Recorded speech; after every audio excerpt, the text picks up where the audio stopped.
trench update. I've got a lot of stuff going. Lighting's not cooperating. I had to do just a little quick hand dig here and do a little repair on that culvert that I nicked with the trencher, so that's all hooked up. Got a kit for that. So here's the trench. When we were trying to get under that culvert by hand, I had to kind of flood this, and so a lot of dirt ran back into it. So I just hand shoveled the dirt out of it. And so basically, I've got both the 3-inch main electrical service conduit here and a 2-inch for the future. You know, just who knows, communication or fiber optic or anything I need will fit in that 2-inch. So I'm running both. You can see the ends of them here are kind of flared out. It's called a bell mouth, and the next pipe will slide into that one. You know, so this gets cleaned up and glued together piece by piece by piece by piece by piece. These are 10-foot sections. I've got some 20s down there. The 20s are nice, but the 20s are hard to move, so anything I can get delivered, I'll get a 20. But if it's going in my truck like these are 10s. And even the 10s are, you know, 10s are a little tough to move because they got to get strapped down to the roof and everything. And so that's 90 feet right there. But you know, kind of the trick is to pull it through and then wedge it up on something and make the connection there so it's clean, and then pull the little shovel handle out, drop it down, and go to the next one, the next one, the next one, the next one. And so there'll be about 35 connections or so. So do that about 35 times. And you know, these pipes are dropped in. I gotta kind of set them a little better. It helps when I start to get the dirt going back in. But like as an example, if I jump down here on these, you know, get the tape measure out a little further. The target depth is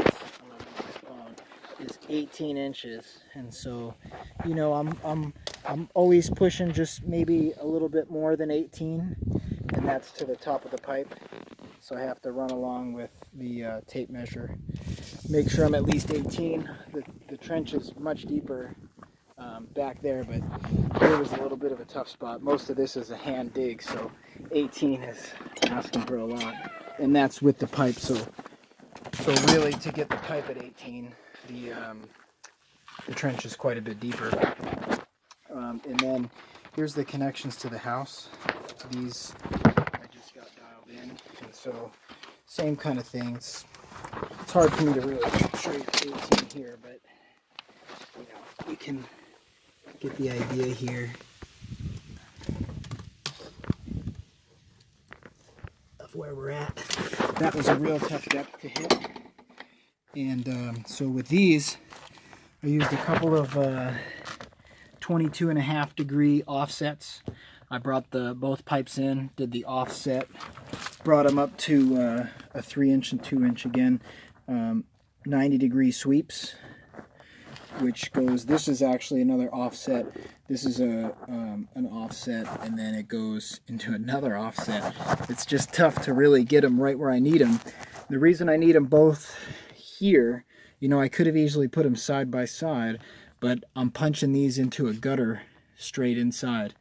And so both of them are there. The LBs, you know, I can pull the lids off and I'll pull the wire up, you know, through the cover. And then same for this one. If I ever go to use it, you know, I can fish wire through and then tuck it back into here and it'll go through.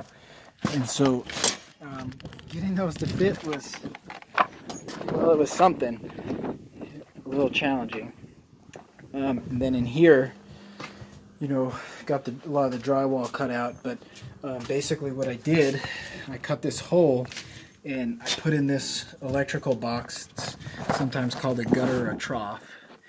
And so this electrical box is allowed me to cut these couple of holes here. So like that's a 3.5-inch hole for that 3-inch conduit, a 2.5-inch hole for the 2-inch conduit. And now these are threaded On the back side of them, which is you know, a little tough to see, they go to another adapter and right to a pipe. And so those LBs outside come straight through the wall, all in the PVC conduit, and dump right off in here. So when I do the pull from outside, you know, I'll pull up through that LB, I'll tuck it back in, pop it out here, and then once it's out there, you know, I'll get some slack, and I can make my connections to these. Now these come through this wall here between the studs, and they go up to a connector here, kind of a strain relief is what I consider it, and that pops through. So each of these, you know, required a hole. I think that's a two inch, and so I think the hole is maybe 2.5 or so, and so that conduit, you know, this is a Romex. This is an acceptable conduit to be inside of a wall, but for something that's going outdoor, it needs to be the hard plastic, the PVC conduit. And so this is kind of a way that I can bring these two together. And then, you know, I'm gonna stagger these and make my connections using those Polarises. I got a couple more on order. I got 6 more on order actually. And so that's the way. This is all that's left. So my measurement was pretty close. Looks like I had about 6 feet extra, 125 feet of this. Apparently I needed about 119, but shoot, that's it. And then the wires are run here, although a little tough to see. You can make out there's just a couple connections made, several connections that need to be made. So I need 2 more Polaris connectors there, and then I need 4 more for there. And then this conduit is now all buttoned up, wires pulled through it. I put the junk back up on the shelves again. I got this box all buttoned up, and so that big Romex comes into here, strain relief here, changes over with 4 Polarises to the copper wire, and the 4 copper conductors come all the way around the garage here and go into that box. And that box, as you can see, allowed me to bring the copper conductors in here, and then make the connections to this Romexed, you know, service cable here, which is then strain relief kind of connector clamped there, 2-screw connector I believe they call it, and then all that is up in that, I don't know, chase or soffit kind of a style.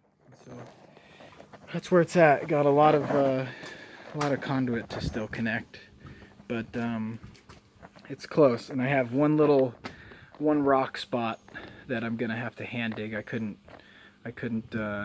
get quite deep enough. I'm about 3 inches or so too high.